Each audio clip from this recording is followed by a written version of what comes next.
Сәлем достар, бұл бейнероликте біз сіздерге бірнеше жыл алдын бүкіл әлемді таңғалдырған адам жайлы айтамыз.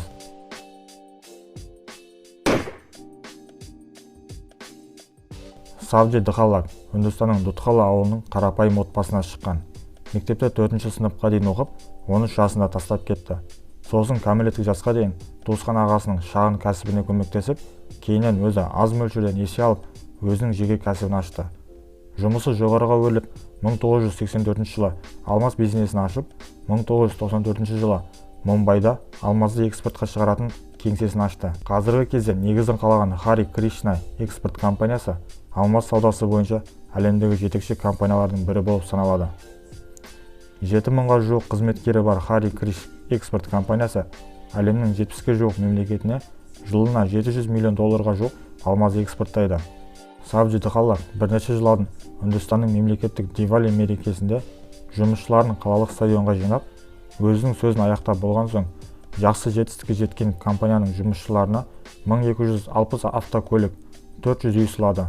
Сондай-ақ сөзінің соңында, менің мақсатым соңғы 5 жылда компанияға жақсы атсалысып, өз жұмысын істеп жатқан жұмысшыларға үйі жоқ болса үй, үйі бар болып, көлігі жоқ болса көлік сыйлап, жағдайларын жақсартуға тырысамын деді. Бұған дейін 2012 жылы компанияның жақсы 3 қызметкеріне 3 Мерседес автокөлігін сыйлады. Осымен таңқаларлық жаңалық бітті деп ойласаңыз қателесесіз.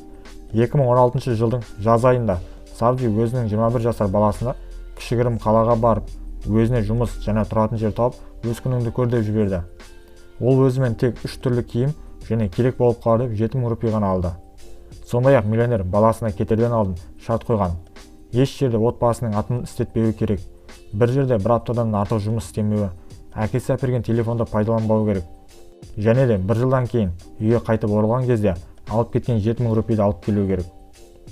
Миллионердің сөзінше, осылай баламның қарапайым адамдар жұмыс үшін, ақша табу үшін қаншалықты әрекет ететінін түсіндіруге тырыстым. Себебі осындай білімді ешбір университет бере алмайды дейді. Баласы үйіне оралған кезде, мен ақшаны қалай табамын деп еш ойланбағанмын. Үйден кеткен кезде барынша аз ақша төлейтін тамақты табуға тырыстым дейді. Достар, бейнеролик жайлы өз ойларыңызды жазып қалдырыңыздар.